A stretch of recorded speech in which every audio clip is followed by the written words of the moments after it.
Menada, përshëndetje. Përshëndetje, Esmeralda. Ditë e gjatë e lodhshme edhe për ju atje, ti që ke ndjekur dhe zgjedhjet në Shqipëri, shumë në Shqipëri kanë thënë se po na përngjason paksa në këto orët e fundit kjo betejë zgjedhore. Sigurisht që në Shqipëri do donin të gjeni një ngjasim mes situatës të zgjedhjeve atje me atë që zhvillohet këtu në Shtetet e Bashkuara të Amerikës. Megjithatë, duke patur parasysh për shembull frymën tejet polarizuese më herët që e parapriu, le të themi, procesin zgjedhor, datën zyrtare të 3 nëntorit, gjithë fushata që ishte e pazakonte dhe për shkak të pandemisë, ne pam një proces mjaft të qetë votimi, gjë që nuk të doja të thoja, por gjithsesi nuk e gjeje në Shqipëri. Megjithatë, sigurisht që ka shumë tension në Shtetet e Bashkuara, ka tension edhe për shkak të rezultatit, sepse sekundër ju e thatë, Esmeralda, dhe pak më parë rezultati, deri tani në këto momente është tejet i ngushtë. Në të dhënat që ka zëri i Amerikës, ku nuk figuron e shpallur fituese Arizona për asnjë nga kandidatët, megjithse favorizon kandidatin Biden. Sot për sot kandidatët kanë 253 vota zoti Biden dhe 214 vota elektorale zoti Trump. Pra, janë në diskutim 71 vota. Dhe zotit Biden do t'i mjaftonte Nevada dhe Arizona për të arritur në kufirin minimal prej 270 votash elektorale për të fituar për agrarën presidenciale. Ndërsa po të bëjmë një llogari, zoti Trump do t'i duheshin po të heqim Arizonën, të gjitha shtetet e tjera të fitonte që të mund të përmbyste rezultatin dhe potencialisht të shpallej fituesi zgjedhjeve. Nevadën, Pensilvanin, Karolinën e Veriut, Georgian, Alaskën, të gjitha këto së bashku. Mirë po, gjasat po t'i shohim rezultatet e të dy kandidatëve janë disi të vogla, kryesisht në Pensilvani dhe në Georgia, që fillimisht pam që ishte në avantazh zoti Trump dhe më pas rikuperoi zoti Biden. Pse ndodhi kjo? Kjo ndodhi për shkak të votave me post. Edhe në Pensilvani e njëjta çështje, për shkak të votave me post, të cilat mbrin më vonë dhe fillimisht komisionet e numërimit nisën me ato vota të cilat u hodhën ditën e votimit në datën 3 nëntor dhe më pas filluan procesin e numërimit të votave të hedhura me post, të cilat le të themi rritën disi avantazhin zotit Biden, megjithatë edhe në këto shtete ata janë shumë afër njëri tjetrit dhe ende duhet kohë që të shpallet njëri apo tjetri kandidat fitues në këto shtete. Betej deri në votën e fundit, betej për çdo votë, me sa duket në Shtetet e Bashkuara të Amerikës, gjë që e mban edhe situatën pak më alert, e bën më interesante. Zoti Trump ka paralajmëruar betejë ligjore. Çfarë do të ndodhë? E zgjat kjo procesin? Zoti Trump ka paralajmëruar betejë ligjore dhe në fakt ekipi ligjor i zotit Trump e ka nisur procedurën dhe bëhet fjalë edhe për Michiganin, i cili është shpallur nga media tashmë zoti Biden fitues në Michigan, ndërkohë që në një zonë të Michiganit, në Detroit, vazhdon procesi i numërimit të votave. Ekipi ligjor i zotit Trump ka kërkuar që ky proces të ndërpritet derisa një gjykatës të vendosi që përfaqësues të fushatës zgjedhore të zotit Trump të mund të marrin pjesë në procesin, pra të vëzhgojnë nga afër procesin e numërimit të votave. Dhe njëjtën gjë ata kanë kërkuar edhe për Georgian dhe për Pensilvaninë. Edhe Pensilvania është një pikë mjaft e nxehtë, le të themi, e të dyja palëve. Kështu që ekipi ligjor i zotit Trump ka kërkuar gjithashtu që të ndërpritet numërimi derisa përfaqësuesit e fushatës elektorale të zotit Trump të mundet që të shohin, si thon ata, ky është pretendimi i tyre, procesin e numërimit të votave nga afër. Në fakt, zoti Giuliani, që është avokati i zotit Trump, përmendi një gjë. Nuk është se nuk ka përfaqësues të fushatës atje, po ai thot distanca nga vendet se ku numërohet është e tillë, thotë, që e bën të pamundur për të parë realisht se çfarë janë ato vota, për kë janë ato vota, ku shkojnë dhe nëse ka ndonjë problematik tjetër që lidhet për shembull me vulën postare etj. Problematika kryesore e republikanëve lidhet, si kundër e thash Esmeralda, me votat e hedhura me post. Menada, nëse mund të na thuash disa nga problematikat për të cilat pretendohet se mund të kenë ardhur nga këto votat me post, çfarë ka ndodhur me to, cilat janë problematikat që mund të jenë hasur gjatë numërimit? Problematikat me post, në fakt,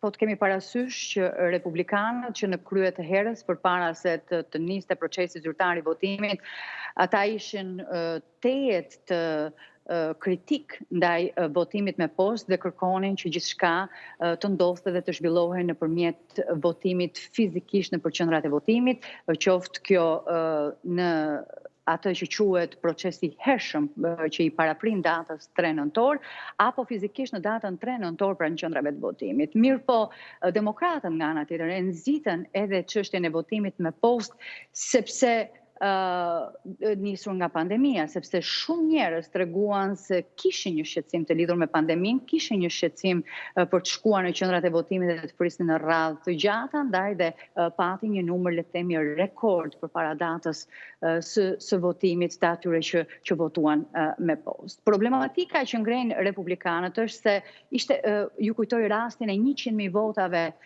me post, fletëve të votimit që u shkonin disa shteteve, New Yorkut për shembull, ato kishin problematika të tilla që lidheshin me adresa të parregullta, me emra të parregullta, dhe më pas u tha nga autoritetet e këtij shteti që këto u rregulluan.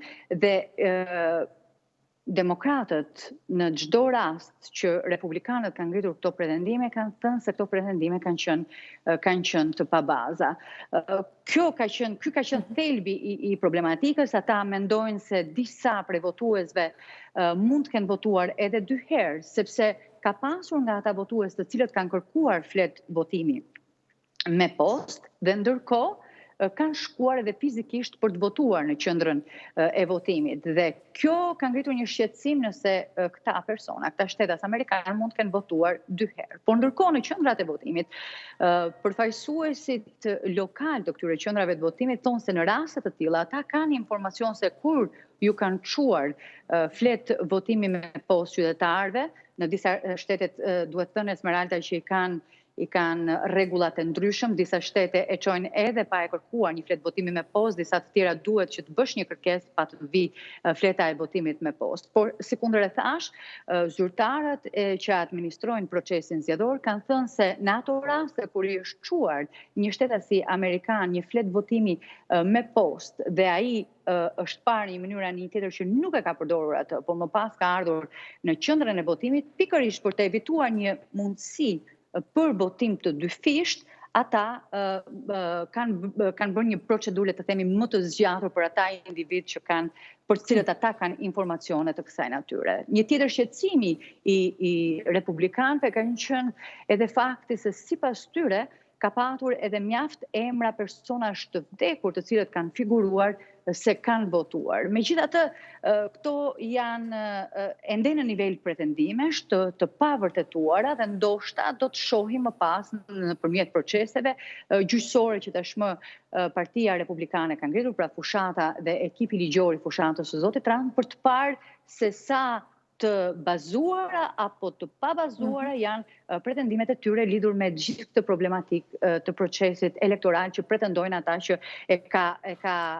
përfshirë këtë proces kryesisht procesin e hershëm dhe jo atë të datës 3 nëntor.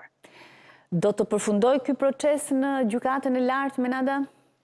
Ka qenë një shqetësim i demokratëve më herët, u diskutua shumë në fakt që pas emërimit zonjës Barrett. Po, u diskutua shumë dhe madje u pa zonja Barrett si, le të themi, asi në dorë i zotit Trump. Ju kujtoj që demokratët aso kohë po e akuzonin zotin Trump se po e nxiste procedurën e miratimit e emrit të zonjës Barrett pikërisht për të përgatitur planet e tij për një ankimim të mundshëm. Fakti është që sot ne ndodhemi në atë frymë që paralajmëroi zoti Trump përpara procesit zgjedhor, pra ditës zyrtare të zgjedhjeve, sepse nisur nga ato shqetësime që republikanët shprehen që më herët lidhur me votat e hedhura me post, ata e paralajmëruan dhe vetë zoti Trump e paralajmëroi se kjo çështje do të shkonte dhe kishte mjaft gjasa për të shkuar në gjykatën e lartë. Dhe nisur nga ky fakt, demokratët, nëse e mbani mend, edhe gjatë seancës konfirmimit të zonjës Beret, i kërkuan asaj që të shprehej nëse do të hiqte dorë pikërisht nga kjo çështje dhe për faktin e thjeshtë nga shqyrtimi i kësaj çështje, për faktin e thjeshtë se emërimi i saj erdhi në një kohë mjaft të ngushtë përpara procesit zgjedhor dhe në një mënyrë në një tjetër, siç thon demokratët, mund ta njollos përfshirjen e saj në një shqyrtim të mundshëm të një ankimimi nga ana e republikanëve. Por gjasat janë se nisur nga fakti që republikanët kanë bërë shumë ankimime që i kanë nisur nga dhe kanë çuar madje edhe në gjykatën e lartë rastin e Pensilvanisë, e cila për shkak të vendimit të gjykatës së lartë e shtyu me 3 ditë të tjera procesin e pritjes së votave që vinë me post. Pra, sot Pensilvania, sot që flasim, do duhet presi deri në datën 6 për votat që vinë me post dhe për t'i numëruar të gjitha.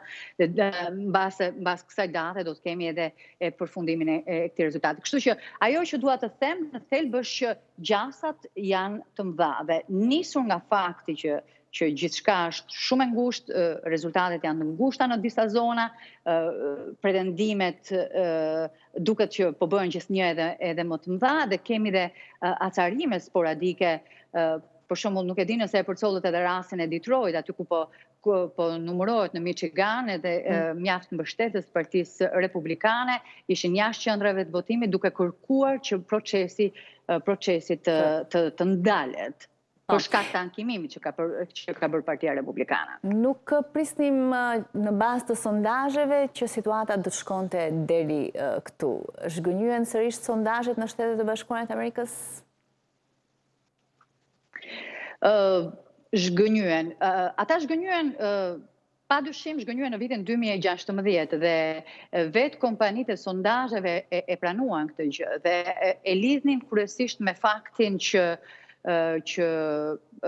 kampionët e marrë për sondazhet e tyre nuk prezantonin, le të themi, votën reale në teren, votën e atyre amerikanëve që arriti të marrë, pra atyre amerikanëve të bardhë, jo me shkollim të lartë, që arriti të marrë, po, amerikanëve të thjeshtë që arriti të marrë zoti Trump në vitin 2016. U përpoqën sondazhet që të bëjnë një ndryshim gjatë këtij mandati, por megjithatë nuk e arritën. Deri diku do të thosha, ata e kishin parashikuar një fitore të zotit Biden dhe ne shohim që trendi është drejt fitores së zotit Biden, megjithatë nuk kishin parashikuar një fitore kaq të ngushtë, nuk kishin parë më shumë një fitore të qartë të zotit Biden dhe ndërkohë ne do duhet ende të presim për të parë nëse vërtet zoti Biden do të jetë fituesi apo potencialisht mund të kemi një përmbysje të rezultatit. Por ajo që vihet re në Shtetet e Bashkuara dhe që e kanë ngritur me shqetësim Esmeralda disa ekspertë është se amerikanët në përgjithësi, amerikanët konservatorë, ata që republikanët nuk u besojnë sondazheve dhe shpesh përgjigjet që ata japin për kompanitë që merren me sondazhet nuk janë sinqerta, do të thosha, po, nuk janë reale, nuk janë sinqerta.